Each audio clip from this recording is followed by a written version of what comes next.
Hello and welcome to another episode of Some of Our Parts, the podcast where two friends talk about the movies that add up to make us who we are. I'm Lindsay, I'm Jim. and this week it is my pick. So I went back to a childhood favorite of mine, and we watched Little Giants. So Jim, I had you seen this movie before? Had you heard of it?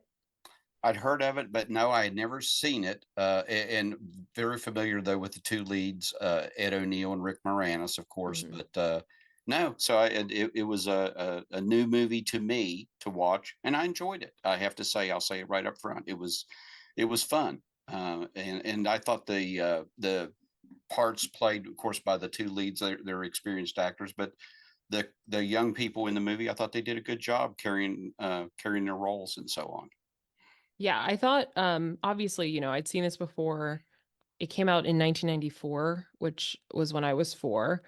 So I haven't watched it in a while, but watching it again as an adult, I still think it's funny. Sometimes there are things you watch when you're a kid and you watch when you're an adult and you're like, this is dumb. But I was like, I still enjoyed it. I think that the kids are good. They have like really good comedic timing, Hmm. I think. So they carry most of the humor in this. So yeah, I really enjoyed it. As I mentioned, so it came out when I was a kid. I, because I was 4, I don't remember if I saw it in I theaters. was just I going to ask you, did you see it in a movie theater, do you think, or I maybe very not? well might have, but I know that this is a movie that my dad and I watched at home several times. Oh, So, okay. it was definitely kind of a go-to. My dad is a high school football coach, so Oh, football movies, sports movies generally, but especially football movies, were kind of always on rotation. And I think this was a perfect sort of blending of our interests of like a kids movie and it's funny and it's about like a girl playing football, but it's about football. And it has a lot of silly comedy and fart jokes. So that all is kind of up my dad's alley. So it was definitely one that he and I watched together pretty pretty frequently. do So you it think was this was a movie that he picked out for you to watch, do you think, though? Or do you think this is something that you said, Dad, I'd like to see this, or Dad, after you became aware of it? Do you? I don't know, probably me. I Oh, probably if I had okay. seen it, a commercial for it or something, Hmm. something that we could have agreed on, or if we went to the movies and saw the poster for it. Okay. Seeing that it was about football, I think that was always a draw for my dad. And also like in the 90s, that was the days that you would like look in the newspaper for movie times Oh, too. I So still, I still have fond memories of that. So, so it could have been that way. So I don't really remember the origin of like how we saw it, but I have very vivid memories of like sitting on the couch with my dad watching this more than X, once. that's great. Um, and like I said, there's a lot of it that appealed to me, like that one of the main characters is a girl who plays football, Becky, the Icebox O'Shea. Like I wanted to be her so bad Oh, when I so I was was a going to kid. ask you, so did that become a role model for you then at some point? Okay. Yeah, All right. absolutely. Yeah. And so what Icebox position was did you play on the football team? I never played football. My dad never let me play football. What? I played soccer though, so I usually would then talk about how soccer is better than football because like we don't get timeouts and we play a whole And you don't wear long pads period. We don't wear pads. or helmets. Nope, none of that. And you have to do everything with your feet. You actually Mm. do use your feet. That's why they call it football everywhere else in the world. So yeah, no, I did not play football, unfortunately. I mean, I think I probably would have now in hindsight, having played soccer for many years, like I could be a kicker, Hmm. like Harrison Butker, Hmm. except I have better opinions than him and would never tell women to who are graduating from college that their life will begin when they're married. But that's just me. Understood. Uh, but yeah, I mean, I think I probably could have played like, I probably could play quarterback, honestly. Yeah. I mean, my dad's a football coach. We could have figured it out. I'm sure you picked up some skills along the way. So He loves a spread offense, loves to pass. So there. I could have picked it up, I think, if that's the way that we had gone. But I think I could have been the icebox of a Pee Wee football team. Okay. I mean to say. I think I could have been on her level. But yeah, she was like the role model for me for Okay. sure. I loved her. And I thought that, like I said, I thought that it was really funny. I think that all the kids are really funny. There are things that I still think of, like when I'm watching football and someone Hmm. fumbles, my brain goes fumble Rooski every time, fumble Rooski. When they're like trying to figure out like what play are they going to run? The This annexation of Puerto Rico. the secret play. Yeah, So the super secret play. Yeah, and so many like the especially the little kid Jake, his lines stick in my brain, especially like the little kid with glasses. he's the one that his mother is very overprotective Mm-hmm. and Mm-hmm. is afraid that he's going to end up killing, I guess, getting killed Yeah. because she's so worried about his frail physical stature. Yeah. Yeah. I think of this too, like if you like put on a shirt that's like the neck holds really tight and it like gets stuck on your head, and he's like, I can't see with this thing on. That goes through my head. And also like intimidation. When they eat the like Alka-Seltzer and like foam at the mouth. That's a Uh great scene, by the way. I even made a note of that. I thought that yeah. was very funny. I use these for my stomach, but we're going to use them for intimidation. Intimidation. Yeah, those I think like lines stand out to me every time. So I guess we can kind of explain for people who are unfamiliar with Little Giants, which first of all you Uh, should be. I was going to say, so yeah, no, I'll leave it to you to summarize the plot and the story. So The story takes place in Urbana, Ohio, which I think is a fake place in Ohio. I don't know if it's real, but it's a small town, and there's a sort of football star there named Kevin O'Shea. He's played by Ed O'Neill. You know Ed O'Neill from Modern Family, Married with Children, etc. Also in real life, he I think was trying out for the Steelers, Steelers, he but was I think he played the same position as like was it Joe Green? Joe So Green. like Yeah. he obviously did not make it. Yeah, yeah, I think he told a story one time on a talk show about where he was up for the same position as Joe Green, and Yeah. he said he looked at Joe Green and he said he knew that he had to pursue another line of Yeah. another career. Yeah. And then it's funny that this like sort of like a person with past football glory, like that's Al Bundy, that's I also was good. Kevin O'Shea. I was going to say Al Bundy to a T. Yeah, the four touchdown game. So yeah, so Kevin O'Shea is a guy from this town who had been a college football star, and now he is going to coach the Pee Wee team. So the beginning of the movie is the tryouts for his Pee Wee team, which is the Cowboys. I also always think of this movie whenever the Giants play the Cowboys in the NFL. I know. I'm like, Yeah. oh my God, it's like little Giants in real life, except they're Hmm. big. So, anyways, he picks his team, and there's a bunch of sort of misfit kids who don't make the team, which includes his niece, Becky. So Kevin has a younger brother named Danny O'Shea, who's played by Rick Moranis. I think, again, he's somebody that everybody knows. You've seen him in the Honey, I Shrunk the Kids movies, Ghostbusters, Little Shop of Horrors, etc. Lots of things. Very funny person. So these kids still want to play football. And Danny sort of grew up in Kevin's shadow. He was the kid that was never really picked to play when they were kids. So he kind of also sort of feels for them. Actually, initially it's Becky decides, oh, well, we're going to put together our own team and my dad's going to coach us. Word gets around and Danny is like, oh, I guess I'm coaching a team. And so the problem is that in sort of Ohio Pee Wee football, there can only be one team per town so they can play the other towns. So they decide they're going to have a game between Danny's team and Kevin's team to decide who's going to be the team of the town. I did not realize ever, having watched this before, that the timeline is 2 weeks. Yeah. I was like, how do you take these kids who are like the least athletic bunch ever and get them to play a successful football game in 2 weeks? And Like they're playing in like they one kid's wearing a Darth Vader helmet at practice. well, and that was going to bring up another one of the funny moments I thought was when he was trying to get them all equipment, pads, helmets, and so on and so forth. And you could tell all the stuff was old and Hmm. it had been, and it was sort of piecemealed. And like you said, one of them was a Darth Vader helmet and Yeah. a couple of old football helmets from way back and pads and so on. So yeah, it Yeah, was a mishmash. it's very ragtag. Like they have the sort of like bicycle elbow pads, and somebody's wearing like the catcher's like chest thing from baseball. They have a bunch of cups that the kids don't know are cups, so they're putting them on their face. And I got that has to be a standard joke in every football movie that's ever made that some kid puts it on his face, and For sure. and doesn't realize that's not what it's for. So Yeah, absolutely. Absolutely. So basically, there's going to be this big game between the two.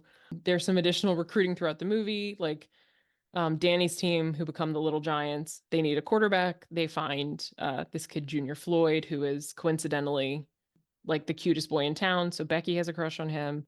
He's also the son of Danny's childhood crush, Patty Floyd. So this also feels a little bit weird dynamic wise. But what can you do?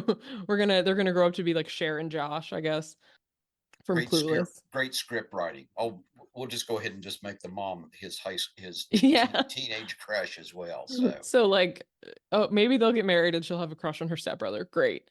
Or she'll get over perfect. it. That's, I mean, the good thing about 11-year-old boys is that they wear on you quickly. So hopefully she moved on. But so they recruit Junior Floyd to be quarterback after they see him throwing toilet paper rolls in the grocery store, which must have been a real menace to the people that worked at that grocery store. So sorry to them. Mhm.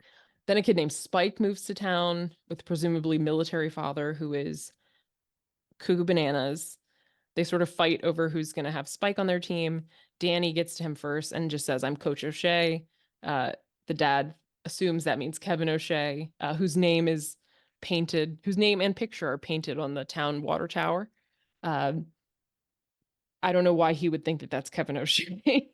Rick Moranis is a very slight human being, so And it does feel doesn't like look at that's your all fault. like Ed O'Neill, but Right. Doesn't look like a star college football player. He's like 5'4". Like as he told him, he said, "I thought you'd be bigger," and he said, "They all thought that." uh so a little trickery. He gets Spike. Spike doesn't want to play on a team with girls. This is another line that lives in my brain whenever a guy is being obnoxious. Spike don't play ball with girls. Uh I made a note how Spike always talked in the third person yes, too. Yeah, Spike is a 10-year-old giant child who can only refer to himself in the third person. Perhaps he's gotten some head injuries from playing football already. He that ends up occurred to joining me. Yeah, he ends up joining the Cowboys. Certainly, there's some issues. Becky has some concerns because she likes Junior Floyd, but she thinks that he will only like girls who are cheerleaders. So she's sort of having a bit of an identity crisis of like, will boys like me if I play football? And should I like be like my cousin and be a cheerleader? And she decides she's also mad at her dad, I think, because he is sort of in some ways using her as a pawn to get back at his older brother. So she ends up leaving the team, even though she's like the best player besides Junior, to cheerlead. But then at the final game, the Giants are sucking hardcore. And she decides to come in and save the day at halftime. And for some reason leaves the skirt on over her football pants. Um, just for a look, I I guess. guess I wondered about that myself. She took the time to do everything else, but not to go Left ahead the and skirt on. I guess left the skirt on. she was trying to make a statement. It also feels like this doesn't feel like it's regulation uniform. It's also another thing that people could grab if they're trying to tackle you. It just doesn't feel practical in many ways, but Right.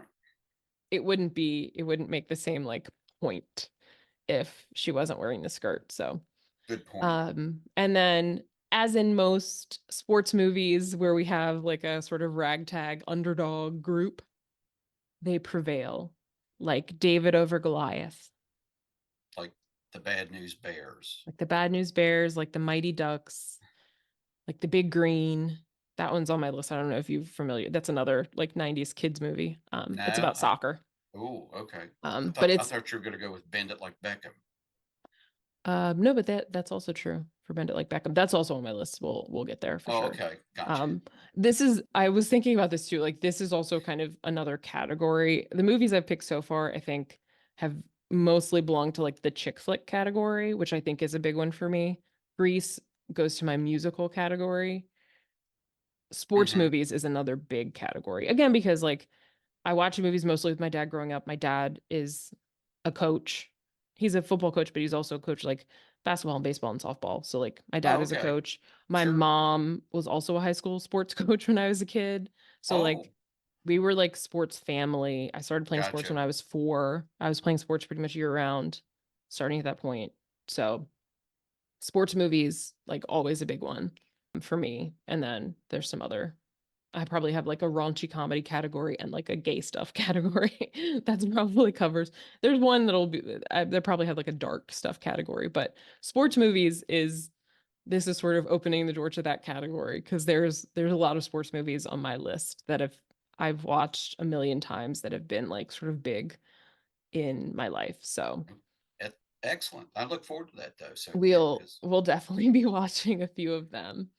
So, but yeah, I think this follows the formula of many sports movies, right? Like the Replacements is another one, sort of hmm, underdog team. yep. Yeah, I feel like almost most sports movies that you watch, it's about an underdog team that prevails and wins the big game. So Hmm. here we have that. Um, and yeah, so that's kind of the basic plot of Little Giants. Uh, as I said, it's nothing super special. I think that what makes this enjoyable, one is that it's very funny. I think that the writing and the dialogue are very snippy. And then I think kind of like the family dynamic of it is what adds a little something extra, right? Because it's really about two brothers, Hmm. and who was sort of overlooked and kind of shoved to the side, and then like the one who's the big star. And then also I think the other piece of it is like the Becky Icebox journey of like, you know, Agreed. I'm The like an 11-year-old girl and like I love football and I want to play football. Also, I was like raised by like a single dad, so like this is kind of how we bond. But yeah, that also like I'm at the age that like I like boys and like what do boys like and do I have to like be different for for boys yeah, to for like a boy me? to like her. Yeah. Yeah, which I think is like a normal thing that girls deal with too, especially and then like I said, I was a kid. I think I talked about this when we talked on a Spice World episode, but like I was a girl that like I said, played sports, Hmm. enjoyed sports. I liked, like playing with Barbies and stuff, but I was not into the idea that like there were certain things I was supposed to do. Right. Or that you had to be a certain way in Yeah. order to either Yeah. be considered, oh, oh, this person won't like me because I do this, or if Hmm. I don't do this, they won't like me, or Yeah. And whatever. even beyond that, just like as a girl, right? Girls are Yeah. supposed to Yeah. XYZ. Yeah. Yeah. Not a fan. Never really been a fan. There was a period of time in elementary school and like I only wanted to wear boys' clothes because I was like, I don't want someone to tell me I have to wear pink, that I have to wear skirts, that I have Hmm. to wear this, that, Yeah. and the other. That I'm not into that. I'm just who I am here. I like And to play sports. I like to be good at school, and kind of that's it. like to be smart, like to be know the answers, because Yeah. before that, and then I think maybe our age differences. When I was, 8, 9, 10 years old. Well, for one thing, I went to a small town and grew up in a small town in West Virginia. And the schools there, I remember girls couldn't wear pants until 10th or 11th grade when I was in high school, or That's jeans. They had to wear skirts. And that's crazy. I would have well, hated that. I think and this was in, I graduated high school in 1975, so this was the time then I think that things started to change. Hmm. That women did get, more freedom to express themselves, and not only what they did, but how they looked or how they dressed, and what they, how they, fit into in society. You Yeah. didn't have to be, married, or have a family in order to have your place that's where you're supposed to be, as you alluded to earlier about, what's his name's comments, Hmm. that your life doesn't begin until then. I saw that maybe a little bit, and then when I went to college. So, but maybe this in the 90s, it was even more so. That was that, Mhm. idea of this is all changing now. Yeah. Yeah, and, You like, can you I can do this and still be this. right. And, like, I had a mom I had a dad who was a teacher and coach in a school, but, like, my mom worked full time, Hmm. also a coach.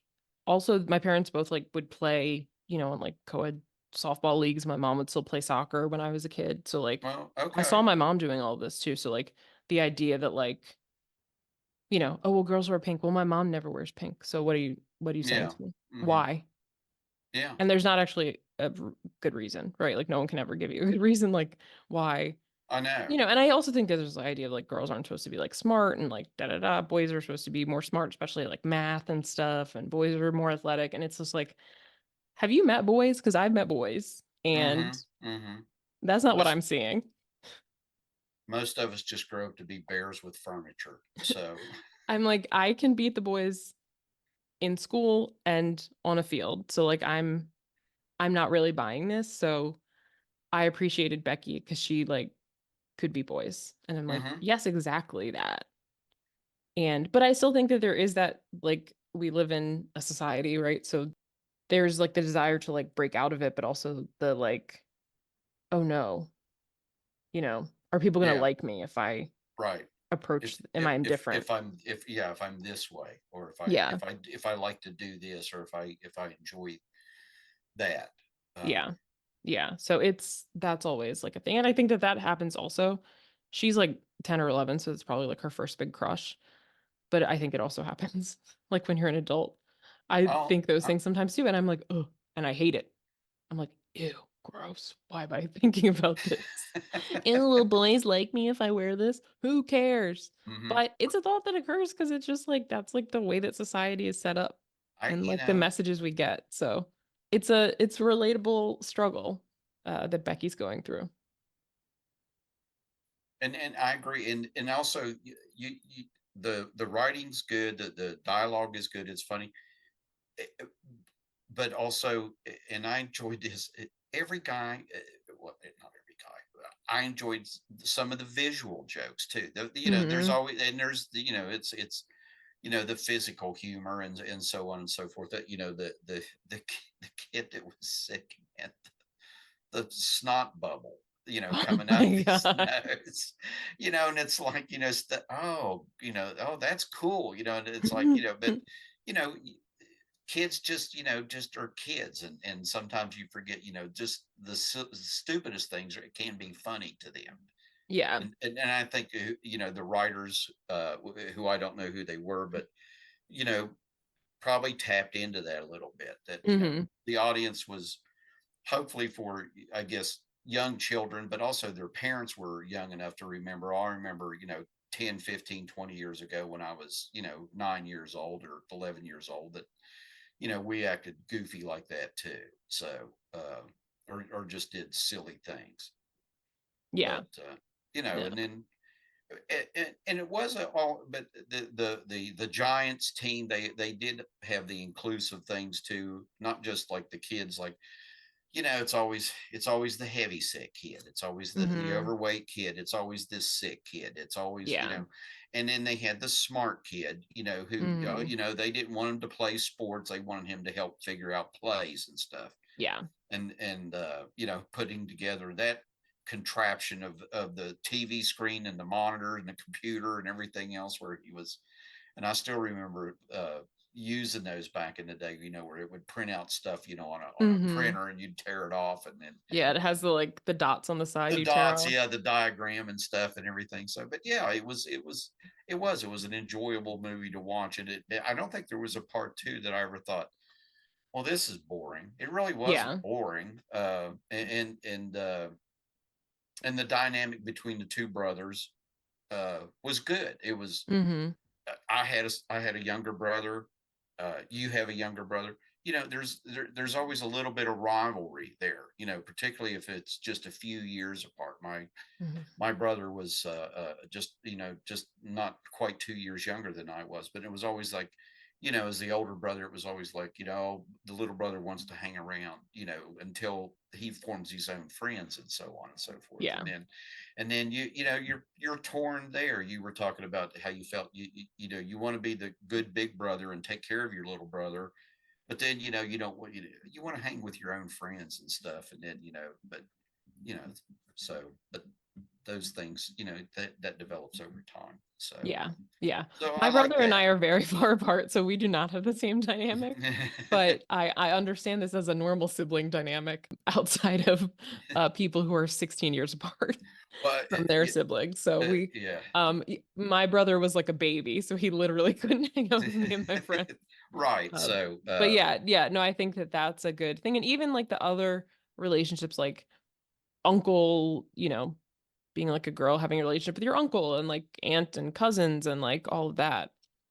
and you kind of, and you not kind of, but you could tell also that when Becky came to Ed O'Neill to her uncle and talk to him about things, maybe you sort of got the thing that he was trying to steer her away from playing because he knew she was a threat and stuff. But I also got the feeling that he really cared about her too, that Yeah. he didn't want her feelings to be hurt or anything. One of the lines that I wrote when she said, "Do you think I'm pretty?" and he Hmm. said, "No," and then you could see the disappointment in her face, and he said, "You're beautiful." Yeah. So, Yeah. and I think he actually meant that, that Hmm.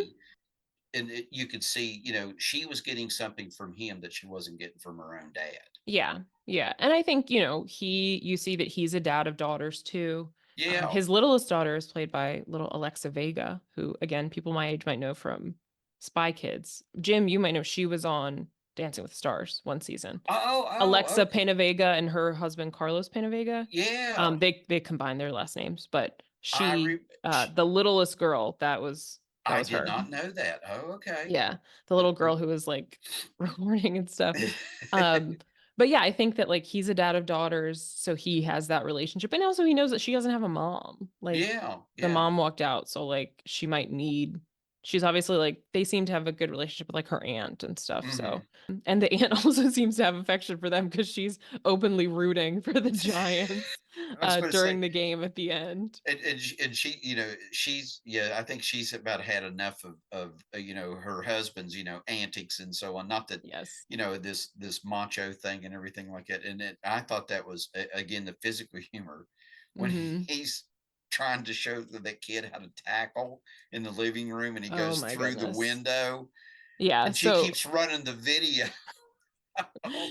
So for people who haven't seen it, you first again, I say you should see it. There is a scene where Kevin O'Shea is trying to teach some of the kids on his team how to tackle better, try to get them to be comfortable with tackling Becky specifically And uh, in his living room in his though, living which room. which I couldn't figure that out. Yeah.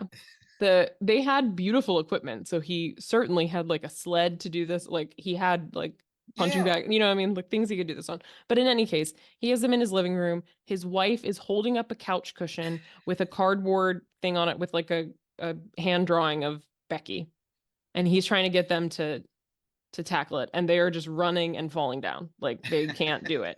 So he's like, "Let me show you." And he's running at full speed at his wife to tackle her, which she obviously is not cool with. So she sidesteps him as he comes raging at her. He goes through the window. He lands on the branch of a tree right in the nuts and like falls over sideways into their pool.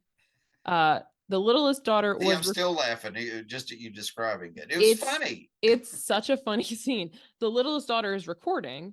You record like practice things and stuff so you can watch it back. On the old Yeah, on the video old camera. camcorder, yeah. Yeah, With exactly. that has like the whole tape in it, the whole VHS in it. Right. So they have it, and then the family just watches it back on loop.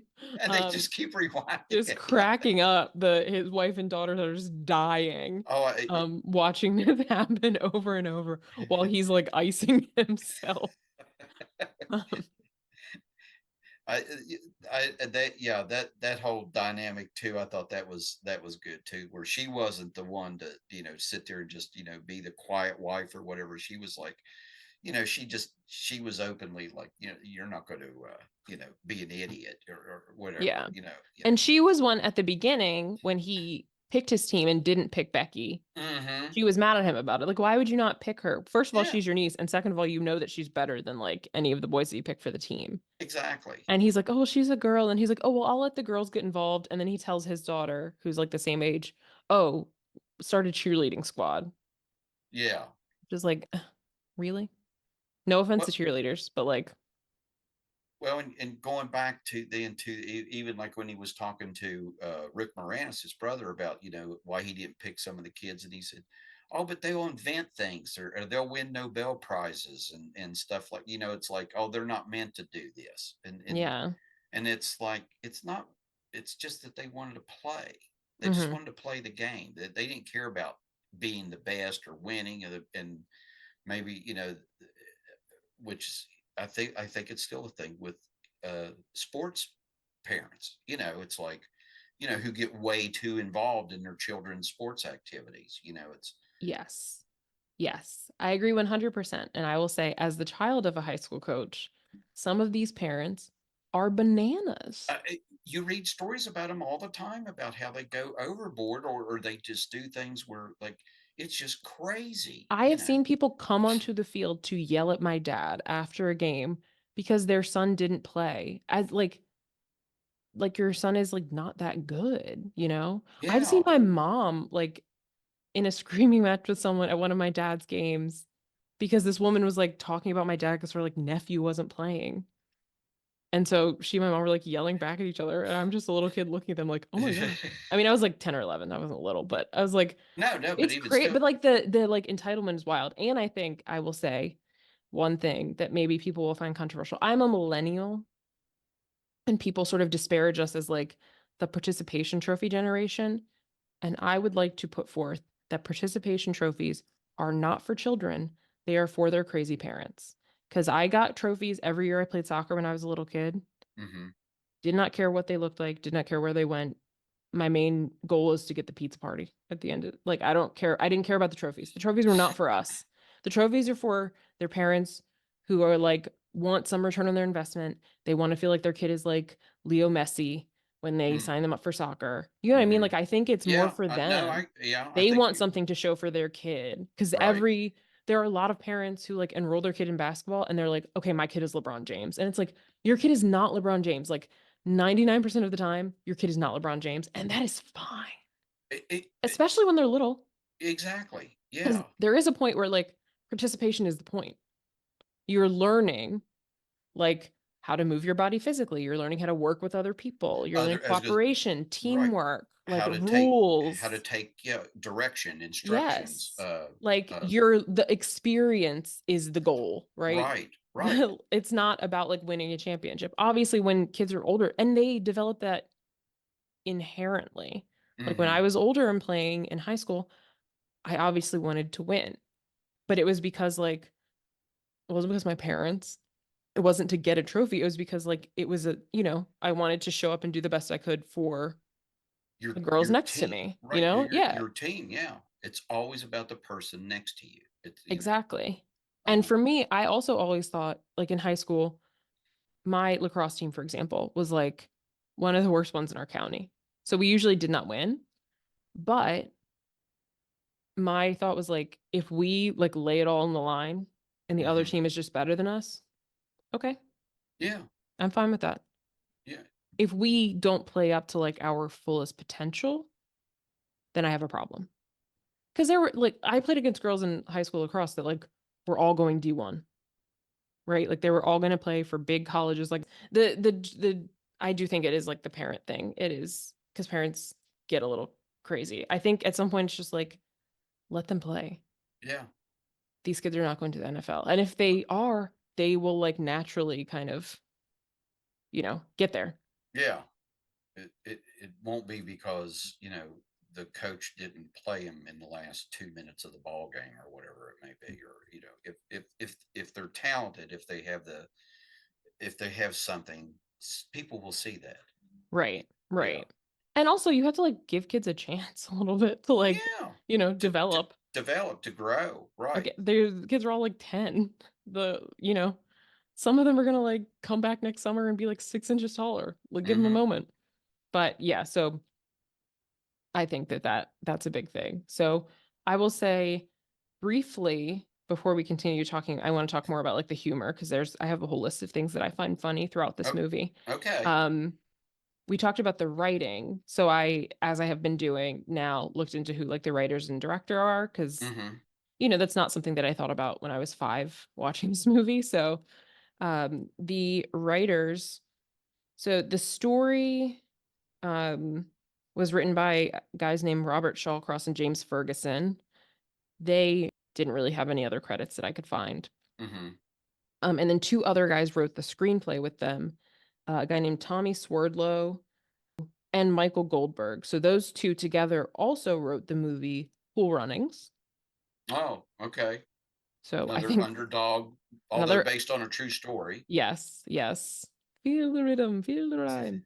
Um, Jamaican bobsled team, for those of you Jamaica who has don't a know. bobsled team. They also wrote the movie Snow Dogs, which is from like 2000. It's another it's an underdog sled dog Hmm. race with Cuba Gooding Jr. Right. Michael Goldberg died of cancer, but Tommy Oh. Swerdlow has continued to write. He wrote the 2018 cartoon version of The Grinch, like the updated version Oh, with okay. Benedict Cumberbatch as the voice, and he Right. wrote Puss in Boots: Last Wish in 2022. So Okay. those 2 guys pretty much like kids movies, like kind of directed at kids, Yeah. um, or at least appropriate for kids. That seems like that was kind of um their bag.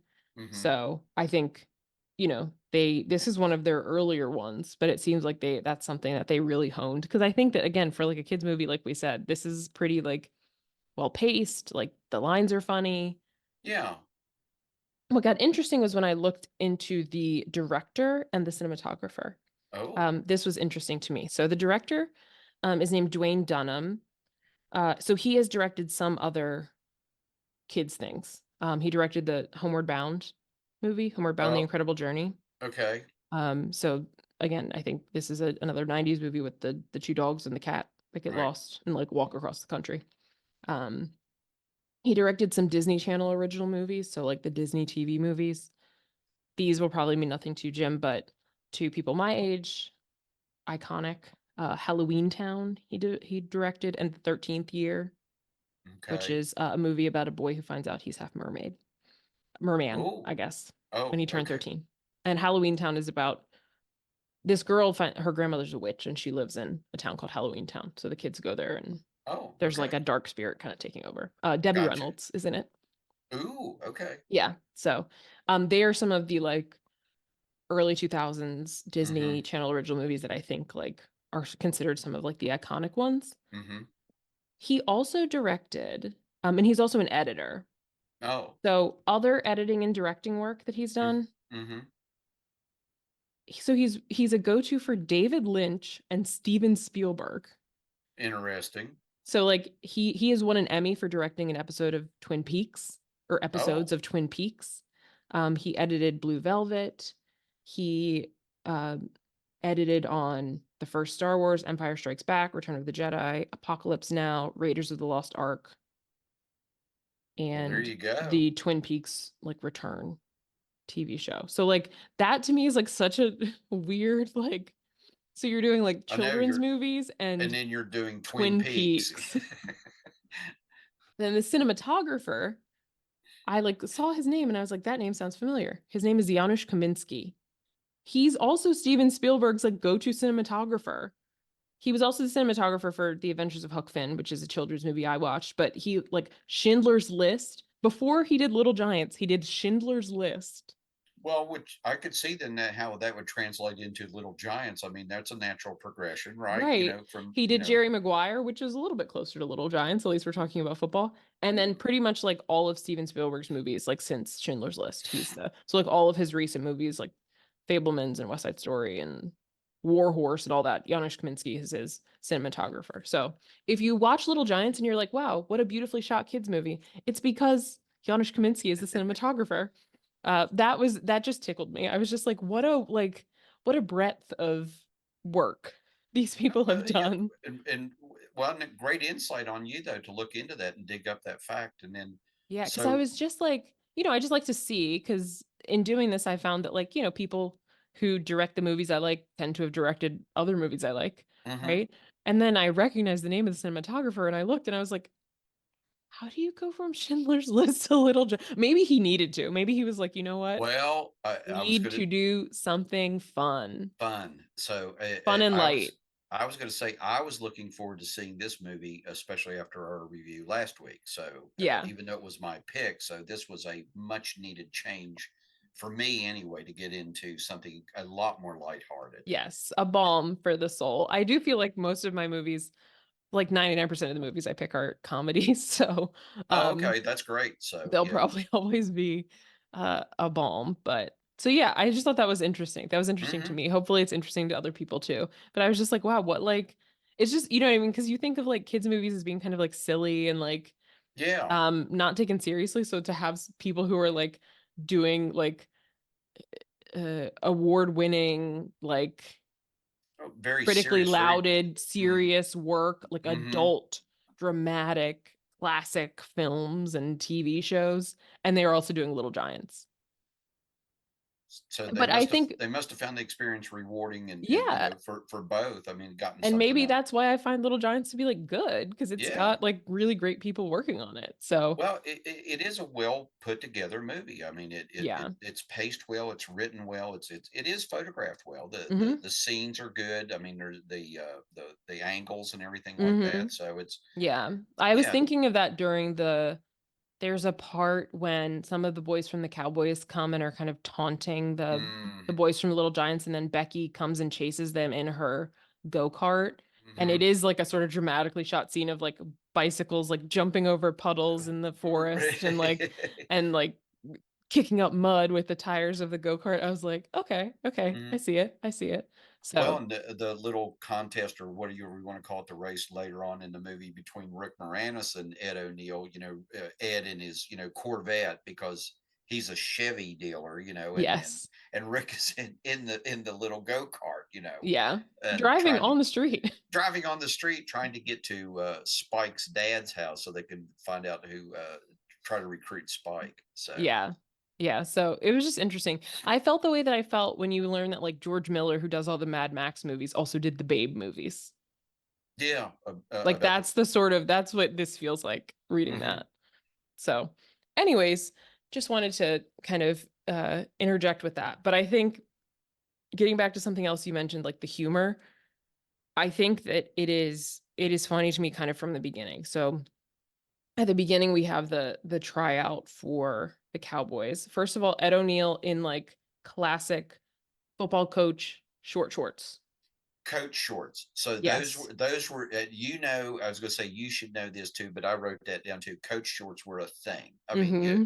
high school coaches wore them. They were polyester knit shorts, short Yeah. shorts, the elastic waistband and stuff. And then, Mm-hmm. although I did write, was he wearing a hairpiece? It looked like it because his hairline is like much more, because I'm used to seeing him as like Al Bundy and And I think this was a piece, but that's just probably. but I did make a note of that. That was my first note. Was Ed O'Neill wearing a toupee? Yeah. And then was Rick Moranis? Did he have a '90s perm? I don't know. His hair was like kind of curly.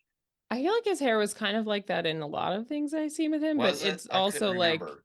it looked extra unruly in this for sure. Yeah, But they probably played it up because he's supposed to be, he like runs a little like old gas station, service station type thing. So he's maybe supposed to not the be most less, organized. yeah, put together. But the other thing about Ed O'Neill, Kevin O'Shea, this man is on his Pete Carroll chomping gum Mm-hmm. 24/7. Mm-hmm.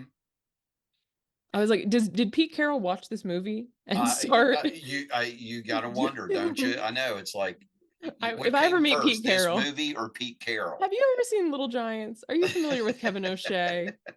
With Is he Urbania is football he legend is Kevin he a O'Shea.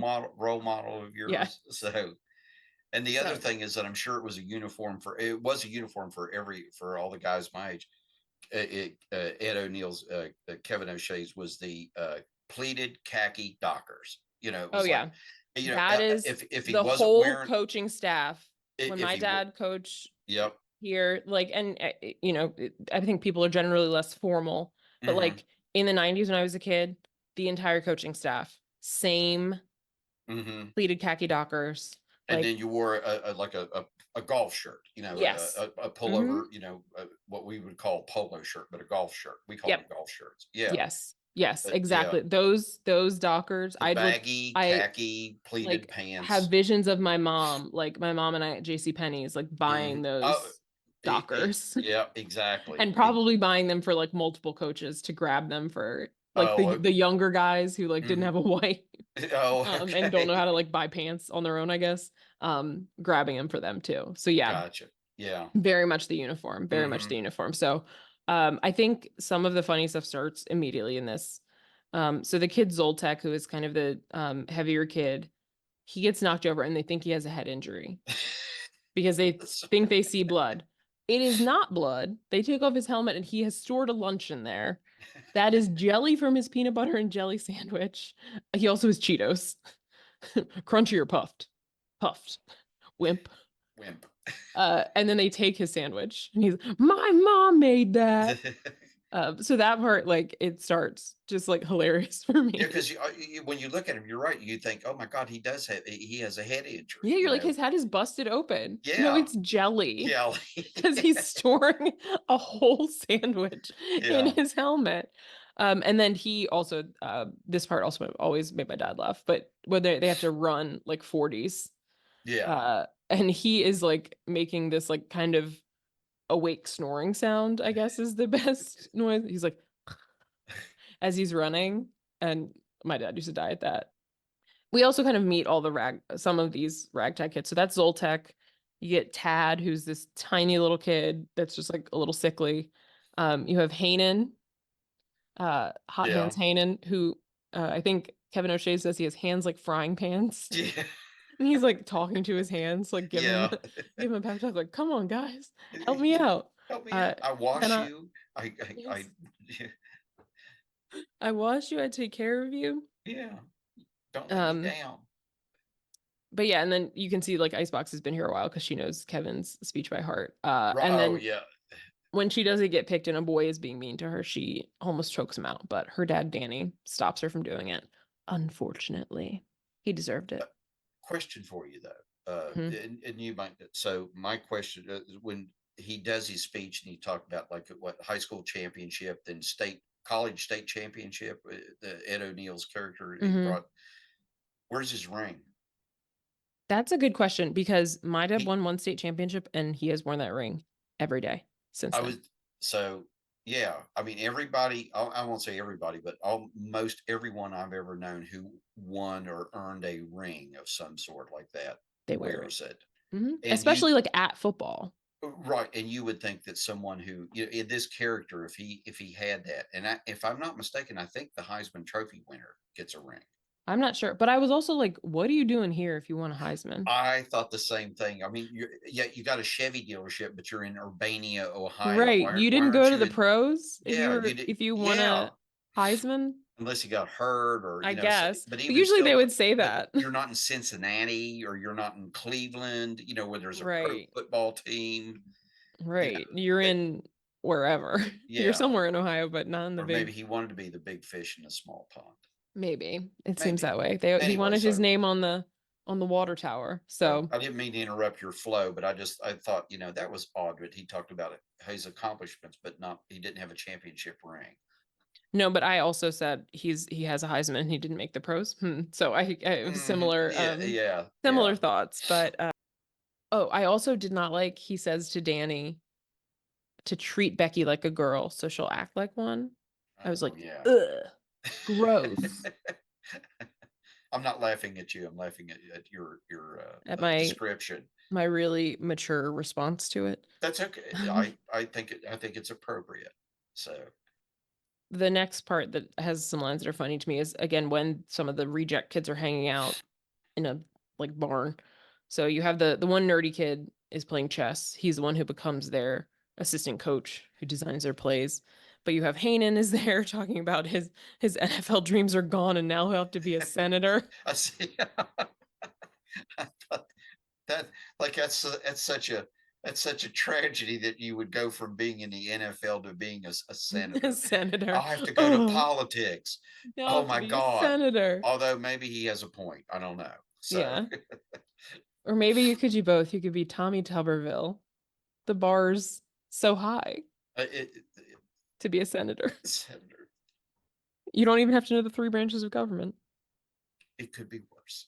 Anyways, well, Anyways, also this is where the farting starts. Zoltek starts farting, so oh that's my always God. have to note that. He's like, this is what I have to say to the Cowboys, Yeah. and then a nice big fart. So oh, Kevin always he always loves to say, and this is so snarky, and I hate it. He makes him a good villain though. I knew you'd see it my way. Yeah, that like his catchphrase. Yeah, Mm-hmm. I knew you'd see it my Yeah. So then we recruit for the rest of the Little Giants. They find a kid who's kicking balls through windows. So they're like, great kicker. Um, the nerdy kid, his name's Newbie. He becomes the assistant coach. way. Oh, right, They right. find a little kid who's like obsessively riding the horse out in front of a grocery store, like the little thing you should put a quarter in, named Timmy. He's on the team. A kid named Johnny, whose dad travels for business all the time and ignores him. They're like, hey, do you want to play football? Yeah, Um, and then the little kid Jake, who has like a sort of very overprotective mom. When they first put on pads, he's wrapped in like foam that is it with duct tape. I with love duct that. tape. So it's Yeah, like in a and the tube over his squeaky body. noise. Yes. And then tubes on each of his arms and legs. So he can hardly walk. He's the tiniest kid, huge glasses. He's very funny though. He has He some of the best lines, I think. Um, but yeah, Zoltek continues to fart the whole time. They're practicing. They're all in the worst shape in the world. They've clearly never run, perhaps uh, not been outside. no, other than Junior and Yes. Icebox, are really the two.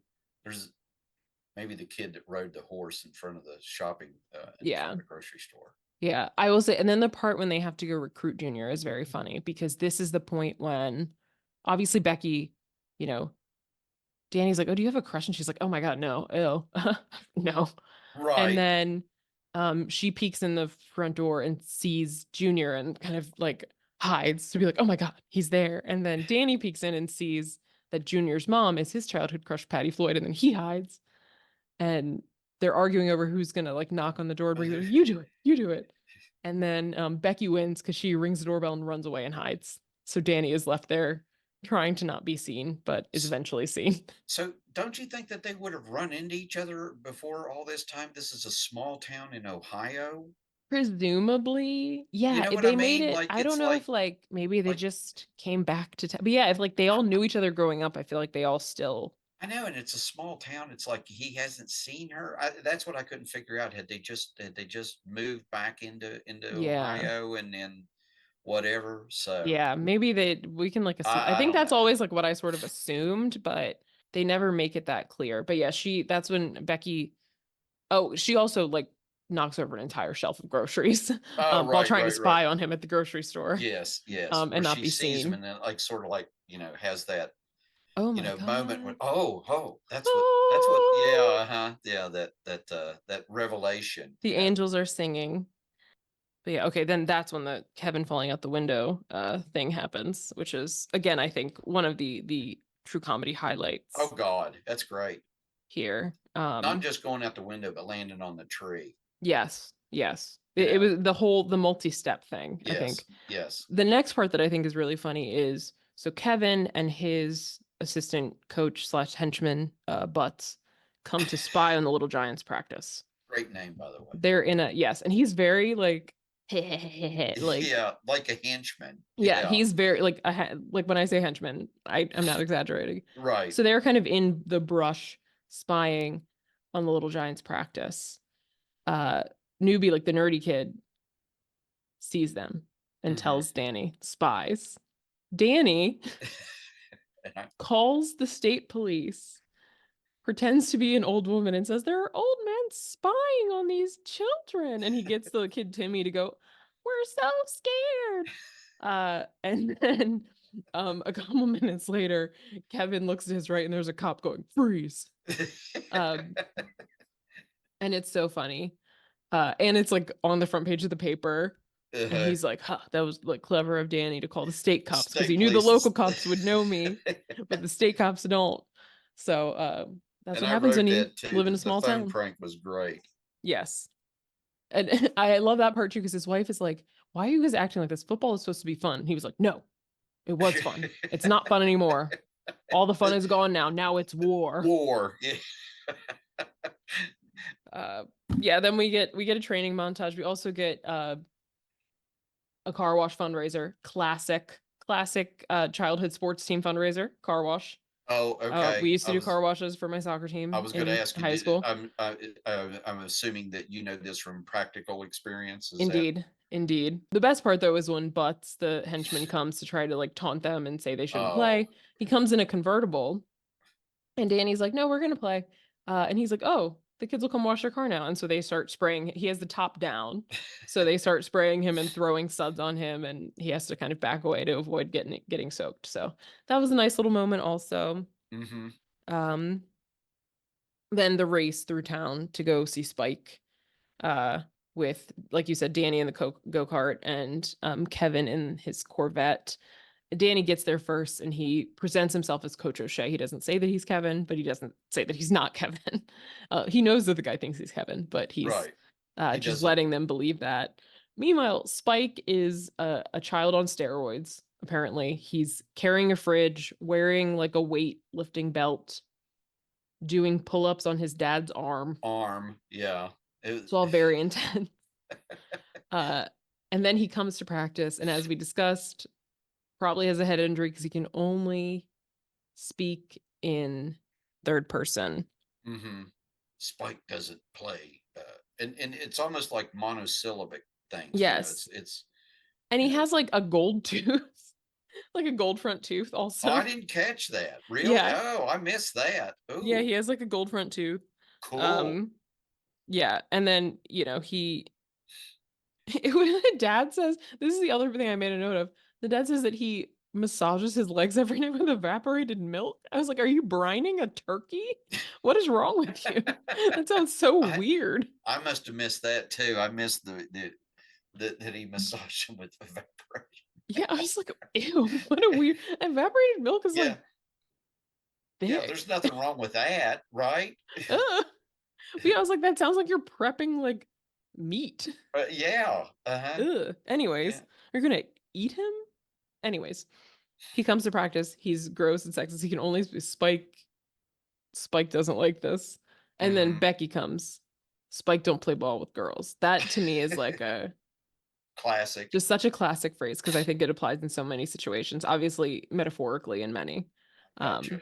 But like I played flag football in like one of the like adult social leagues, Mm-hmm. and they mandated like you have to have like two women on the field at every time because they know that guys will try to play without Oh, women. right. And I remember one time our team was playing a team and it was like the weather was bad, so not everybody was there and their women weren't there yet. And they were like, well, can we just play without them? And we were like, no, the point is to like have women on your team. Right. To be Like, inclusive. right. No. And guess what? They never marked me. So I got first downs like all the time. All I did was stand on the first down line and turn around and put my hands up to the quarterback and There catch it you every go. time. Ha ha Every ha. time. But those boys don't play ball with girls. So hmm.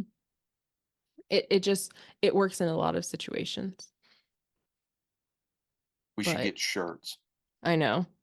Spike don't play ball with girls.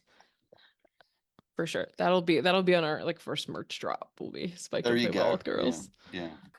But yeah, and also annoyingly, Becky gets in his face because he's being a jerk to her, and Danny makes her back off. So she stomps away because she's upset. And you know what? I get it. I would be mad if my dad let someone talk to me like that too, Exactly. And not stand up for the for you. sake of winning a football game. Mm-hmm. Then we get into sort of like the dramatics. We get into like where Becky's very sad. She's not really sure what she's going to do. This is when Kevin says, "No, you're not pretty. You're beautiful." he takes Spike over to the Cowboys because the dad realizes Oh, that Danny is not Kevin. The day before the big game, the Little Giants still suck. Right now, they don't have Becky. They don't have Spike. They're all fighting. This is yeah. I was going. awful. There's dissension amongst the team. Ascension among the ranks. Morale is low. But Tad is going home, and a bus pulls over to ask him for directions. And who should get out of the bus but the late, great, legendary John Madden? I love this part too because he's trying to like Oh my explain God. to him on the map where he's going, but it's just the way that he would draw on the screen during when he was commentating on football. So he's like, "We It, need to go over here and make this left here," and he's just drawing circles and arrows. and Um, we have to hit Catonsville hard. We got to hit them hard yes, right here. yes. And Tad's like, "Oh, I'll help you, but you got to do one thing." So he brings the bus comes to where the Little Giants practice, and I don't know all of these players because I this was do not before either. I got Emmett Smith is one of them. I looked up who they all were just to make sure. Oh, okay. Okay, so Emmett Smith, I think he was the most famous of all four of Sure. them because I recognize Emmett Smith. But you also have Tim Brown, Bruce Smith, and Steve Entman. So they all help the kids with kind of various things. Uh, I think we get another classic freeze. Football's 80% mental, 40% physical. And then he walks away and the kid Zoltek is like, what? Um, and also Newbie, the nerdy kid who does the plays, gets John Madden's help to fix his play, the annexation of Puerto Rico, because they don't have a tailback. Tailback. Yeah. And then John Madden gives them some advice about, doing your best, being a team, sticking together, etc. We get a little. Kevin's also giving his team a hype up speech. He's like, "This is the most important day of your lives," kind of thing. This is not just a football. Yes, this is your life or whatever. Right. Meanwhile, And like John Madden is like, "Yeah, have fun, guys." Again, more of the drama. Becky's like watching a couple kiss and she and Junior talk about it and they think kissing is gross because they're still sort of at that age where they're getting into it. Like they're like 10, 11. So it's like, I sort of have feelings for people, but also this still seems gross. Uh, and she's like, "Oh, you probably like cheerleaders." He's like, "No, you're different." And like, "That's good. Da, da, da." So, and then we find out that she goes to Kevin's house to see her aunt and she ends up joining the cheerleading team. And she and Danny have a confrontation. It's the night before, and I love this part too, this montage of all the little giants getting prepared for the game. Yeah, I'm looking through my notes too. Yeah, so Haynen's practicing catching. He cannot catch. To be fair, his dad is throwing some bad throws at him. Some of those throws were bad. yes. But Haynen still cannot catch. We have Jake, who's the littlest kid. He's practicing his intimidation. That's one of the things that the pros taught them. So he's just like flexing and growling in front of the mirror. The kid Marcus, who's the kicker, is putting on eye black, but he's basically just like drawing on a beard and like he's like trying to turn himself into Groucho Marx. Johnny's dad goes away again. Yeah, right Because before this the big man, game. right, this man is constantly on business trips. Does Johnny live in the house alone? We don't ever see a mom or anyone. He's I was just, just going to ask you that. Did we ever see a mom at nope, the at the beginning? Was mom there? No, I don't think so. no. You know when we And he first was did and get. he was alone too when they had the team get together at Danny's house and he like introduced them all. He's like, "Oh, Johnny, is your dad here?" And he's like, "No, he's on business again." So the kid's always Okay. by himself. I'm Oh like, that yeah. doesn't So seem legal. But different in days. yeah. I mean, we can assume there's someone, but we don't ever see them. No. Um Zoltek is being tucked in by his parents. They're like, "Don't think about football at all." But when he pulls up the covers, he's wearing his cleats to bed. Um, and then little Tad is doing fake pull-ups in his closet. Oh my So God, that is so funny when they you showed. see him doing you see him doing pull-ups and switching to one arm, and you're like, "Wow, he's gotten so strong." And then they pan down and he's standing on something. Standing on, yeah, like he's building like himself a little thing where he Yeah. can get up there. So that's funny. Yeah. And then also cousin Debbie is brushing her pom-poms like she's Marsha Brady to get ready for the next Oh day. yeah. Then it's the game. I did also notice, again, when you're 34, you notice a lot more things than when you're 4, but the announcer at the game is the actor Harry Shearer, who Oh, he does a lot of voices on The Simpsons, mhm. which I didn't, because I was like, again, he sounds and kind of looks familiar. He's also in the movie This Is Spinal Tap. Oh, okay. Okay. I know the movie, but I don't remember his role in the movie. So, Yeah, that's also on my list. So we'll get there okay, eventually. But that's a yeah, classic. yes. Then everybody's getting hyped up. It's the game. Um when they see that Becky is not playing, she comes in her cheerleading uniform to wish them luck. All the boys and the little giants are like, "Oh god, we're going to lose. I'm leaving the country. I'm going to New Mexico."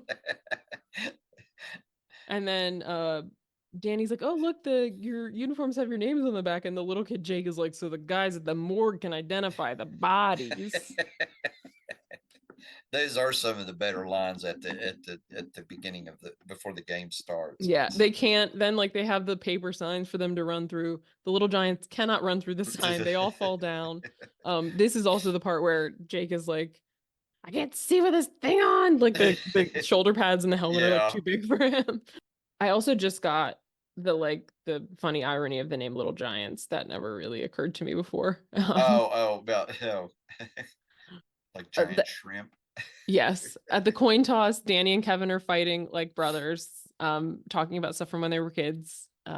Classic brother thing.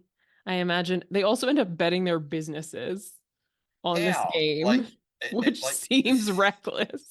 yeah, like it got to the point where yeah, all right, if you win or if I win, I get your gas station. Yeah, it's Yeah, just like in Greece, racing for pinks. peaks. Yeah, exactly. So And then they do their good little, point.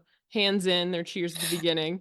And the Giants cheers, "Giants, Giants, help us, God." And then, things go just poorly as soon as the game South. starts.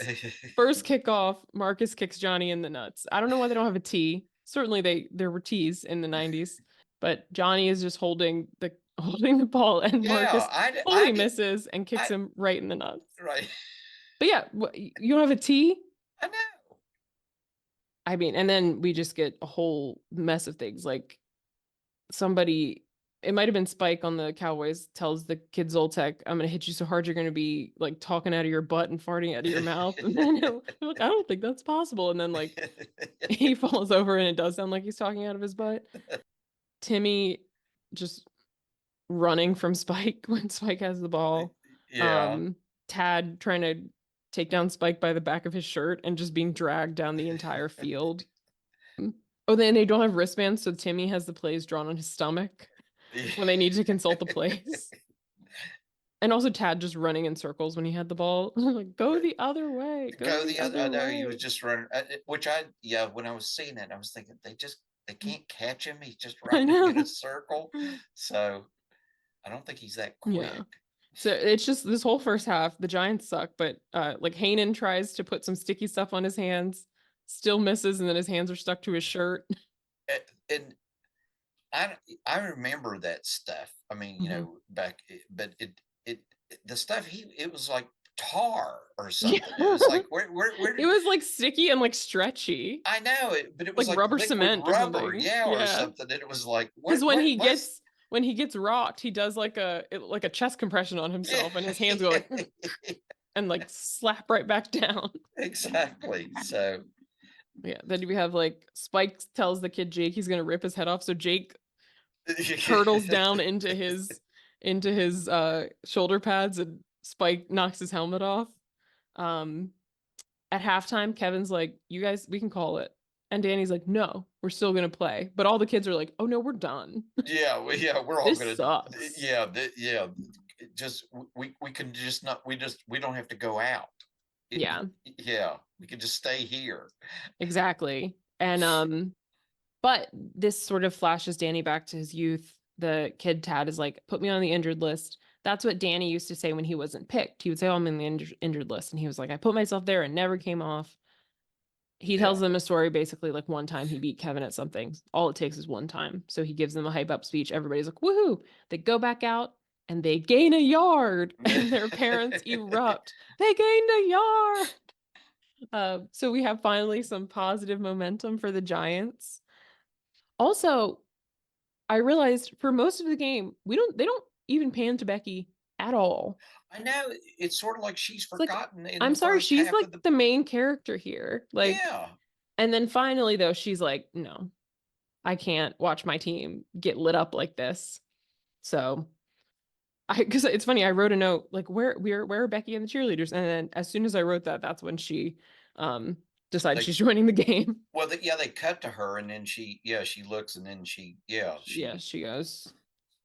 And then Tad scores a touchdown, mostly because he just doesn't want to get hit. he just He does a lot of stops and starts. Like he stops and the kids hit the Gatorade table. And he also does, this is a Lamar Jackson move from like a famous video of him in high school when he stops like on the goal line and lets the kid like tackle past him and then goes and in then for the goes touchdown. in. Like Lamar Jackson has done that exact thing. Oh, So okay. I did not know that. So Rad Tad Simpson inspiring Lamar MVP Jackson. Lamar Jackson. So, and by the way, that was another good scene you were talking about the cinematography about, with the guys hitting the Gatorade table and stuff. That was, classic, Yeah, like flying through the air at exactly. Yeah. Tad. So, yeah. And that part's funny because that is the first time we also see Kevin's wife cheering for the Giants. Yeah. And then he catches her and she's kind of sheepishly like, oh, let me sit down.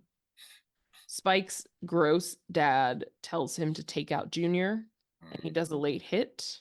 And even Kevin is like, no, we don't do that or you're out. Spike makes a gross face at Becky. Oh, that's when she comes in. She's on the sideline cheering. Spike makes a face at her and she's like, okay, now I'm done. Yeah. Now I'm done. She's had enough, I guess, at that point. And I also, as we discussed, I wrote the note, why does she keep the skirt on? Again, I feel this was just for storytelling. This was not practically, you should not have the skirt on. Especially if you're playing tackle football, I would think. It's another thing for people to grab onto you to tackle down. Right. Yeah. So unless you're playing rugby. Right. But even like, that's why I never used to get it when football players would have long hair, because in the NFL, if your hair's hanging down, it's part of the uniform. Exactly. You can be pulled down by your hair.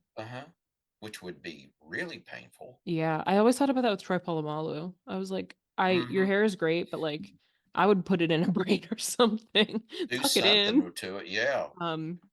But yeah, so she comes out and it's very dramatic. She's like, her dad calls her Becky and she's like, call me Icebox. And then Junior calls her Icebox and she's like, call me Becky. Yeah. Ooh. But she immediately lights Spike's ass up and forces a fumble. I wrote it like that exactly in my notes. Oh, okay. Good description. Yes. It was great. It was so nice to see. Then we get some more like funny lines, right? They call for Zoltek and they're like, you rang. And then like Lurch from the Addams Family. Yes. He's one of the funniest kids too. The play is a pitch to Johnny and Johnny goes, wait, that play's a pitch to Johnny. You can't pitch to Johnny. I'm Johnny. He tells Zoltek to clear a path.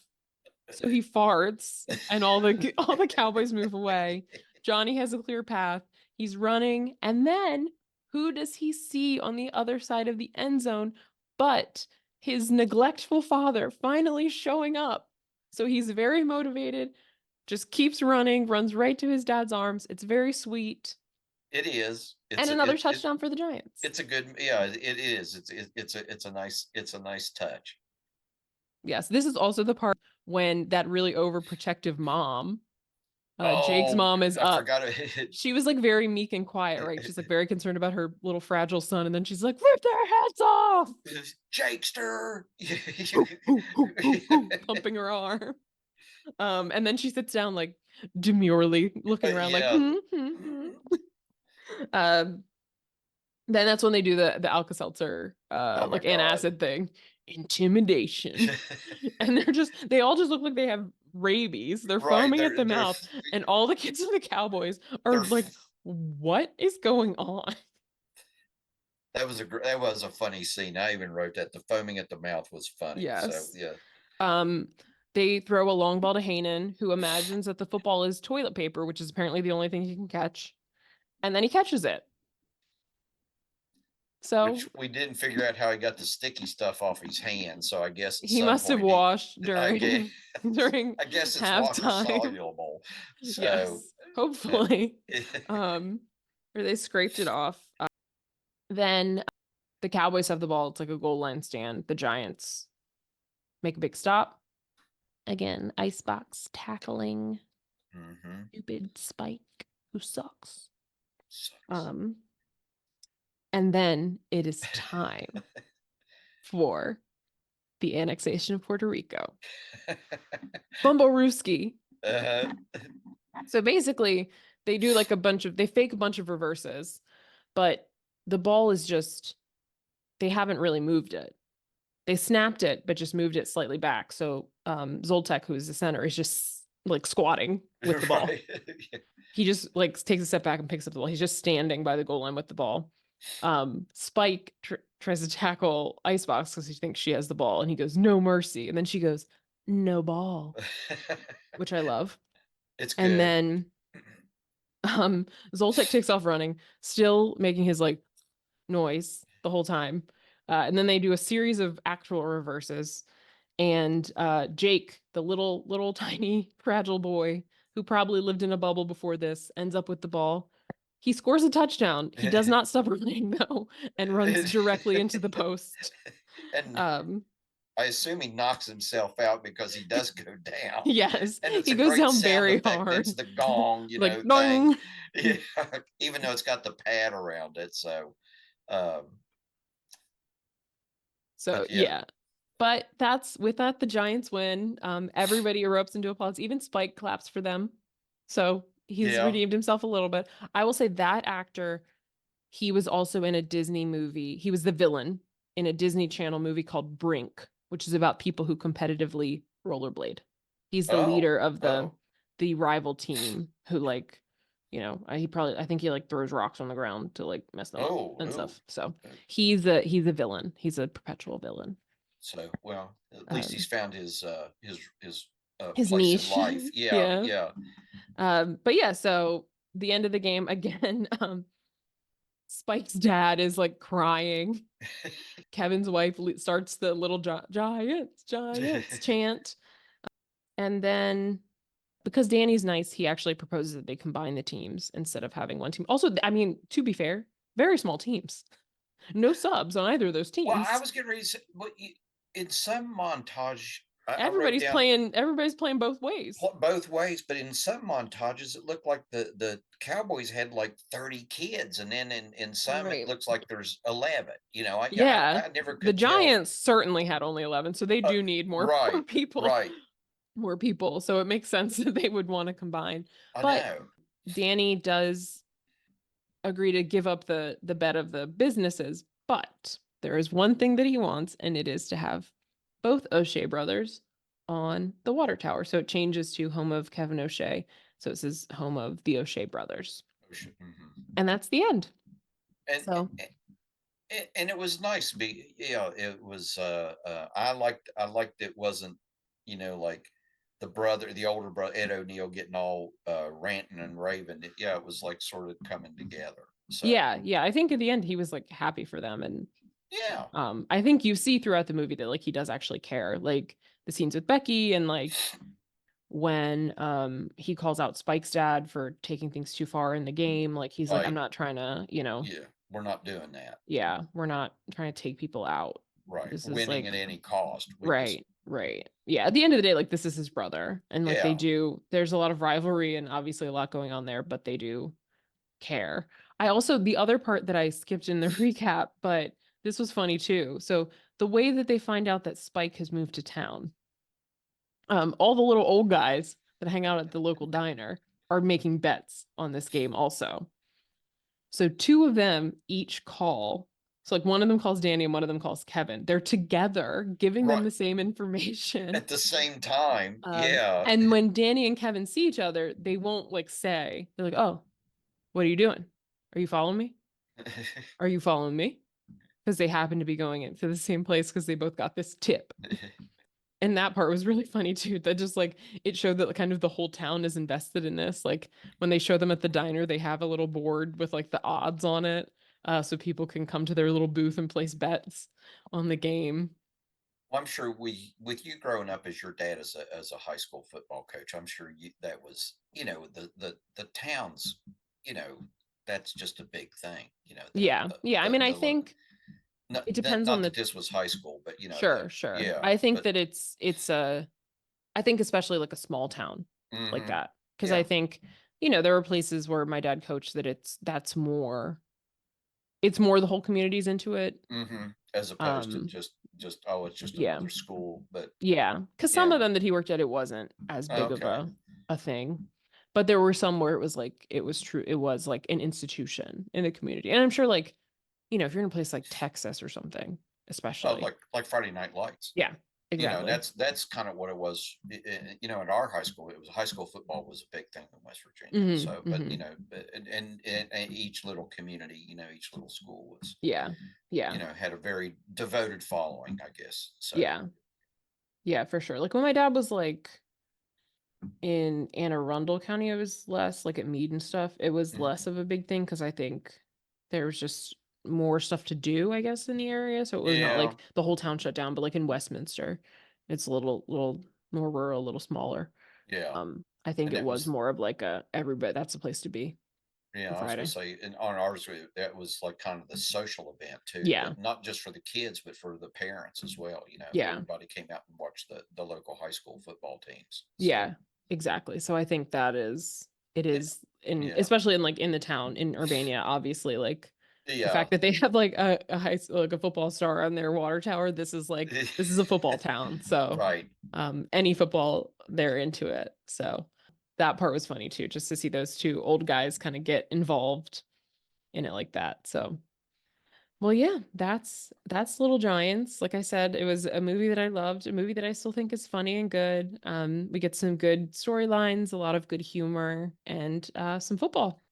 And I So could see, and it was enjoyable, and I could see where it would be even fun to watch it on a big screen. I would, mhm, because, like you said, because of the cinematography, the that was excellent. But it was fun to watch, at home as well. So I mhm. cheated and got the DVD from the public library, which was nice. So, but I didn't listen to the running commentary. I didn't want to. I just wanted to watch the movie on its own, just Yeah. like I would be. I didn't want to Mhm. give myself any extra information without taking it in first. I might, although after listening to your insights and stuff, I may rewatch that with the commentary on, just to see what the I forget who I think it's the director. Uh, Oh, that'll be interesting. Maybe yeah, he'll to be see like, what he had to this say is like about. on Twin Peaks. Yeah. Well, after David I did Lynch once told me. right, or after Schindler's List, Yeah. I decided After that I edited Raiders of the Lost Ark. I thought maybe I'd like to do something about football, and Yeah. so. Uh, but I Um, just wondered in this with you and I talked briefly before we started recording about this was probably towards the later part of Rick Moranis's film cycle because he was he for a few years he was in almost everything that you or mhm. at least the comedies and so on. Yeah. Honey, I Shrunk the Kids, I talked about a movie that he was in with Steve Martin, um, My Blue Heaven, where he played an FBI agent, but it was a comedy, Mhm. but all those Yeah. things, and then Ghostbusters, Spaceballs, oh yeah, Flintstones. oh I forgot about the Flintstones, yeah, Mhm. and of course Little Shop of Horrors, Yes. and then but those things, and then and Ed O'Neill, I guess after Married with Children Yeah, I think or so. towards the end of it This in was 94. Married with Children started like in in the late 80s, I think. 80s, but was it still going on? Oh yeah, it ended in 97. So Yeah, it went 87 to 97. So this was he was towards the end, towards but the end, but I mean, he was, extremely I because well, you said you watched it, but I remember when that was extremely popular show Hmm. on TV, and he was very ensconced, I think, in the public image. So probably Yeah. maybe this was his beginning of trying to branch out into movies. I just always liked him as Al Bundy, and then I watched him Hmm. in Modern Family. Yeah. Uh, Yeah, I mean, those are, I think, the bigger things that I know him from yeah. is Al Bundy and Jay Pritchett. But yeah, and Rick Moranis, he stopped making movies in like later in the 90s because he stopped making live action movies. He did some voiceover work because his Mhm. wife died and went to go take care of his kids. I didn't know that. Um, So yeah, but I think now they're doing like a reboot or like sequel to the Honey I Shrunk the Kids. So he's like coming out of Oh, retirement for oh, that. okay. So That'd be interesting. we'll get more Rick Moranis. The Well, last that's thing I good. read about him was when he like someone randomly like attacked him in New York a couple of years ago. Oh, I remember that Yeah. briefly. Yeah. Uh, Which is like, why of all people, I Rick know. Moranis? I know. He's a small person and he seems just like a lovely, Well, nice person. well, you've never hear his name associated with anything, like scandalous or anything like that, or controversial, do you? Right. He's just a guy he's Canadian. He's nice. I was gonna. Well, he was. He did the beer movie, wasn't it? Strange Wasn't it Brew. Strange Brew? Wasn't he in that? Was that him? Yeah. The Adventures of Bob and Doug McKenzie. Strange Brew. McKenzie, yeah, the McKenzie Oh, brothers. from Second City TV. Yeah, he did Yeah, Second City yeah, TV with them too. because he was with it was John Candy and the announcer that you were talking about at the ball game. Oh yeah, yeah, yeah. He was with the Second City. So Good people in this movie. You should watch it. It's funny, it's heartwarming. It's an underdog prevailing story, which I think, everybody loves the underdog to show up, and then you can think about it every time you see the Giants play the Cowboys. and if you're feeling a little down or a little blah, because in all honesty, like I said, after last week's movie, and then this week was a busy week at work. It was nice to sit down and watch this movie and just sort of let it go, and then laugh, and not worry about, oh, should I be thinking about this or should I be thinking about that? Just laugh at a kid farting, or Yeah. somebody making cracking a funny line. So Exactly. so And you don't have to know a lot about football or really anything about football to enjoy this. I enjoyed this when I was 4 and I did not understand the rules of football at that time. So you didn't know what the annexation of Puerto Rico play was? no, I probably knew more about the actual annexation of Puerto Rico than I did about what that play could be. Whatever that could be. Yeah. Or Like I could not identify those things as reverses at the time. Now I can. But I do still every time there's a fumble in the NFL, my brain Fumblerooski. does immediately go to Fumblerooski. I love that. I love the part when I don't Now know. that you It's a brought trick that up, play. I'm probably going to think the same Fumblerooski. thing. Fumblerooski. Fumblerooski. So, well, I appreciate you picking this movie. This was a nice choice. So Absolutely. yeah. So I hope everybody likes it. You should check it out. And thank you again for listening. You can follow us wherever you get your podcasts. Please leave a review, especially if they are nice. Follow us on Instagram at Some of Our Parts Pod. And join us again next time. Bye bye. take care.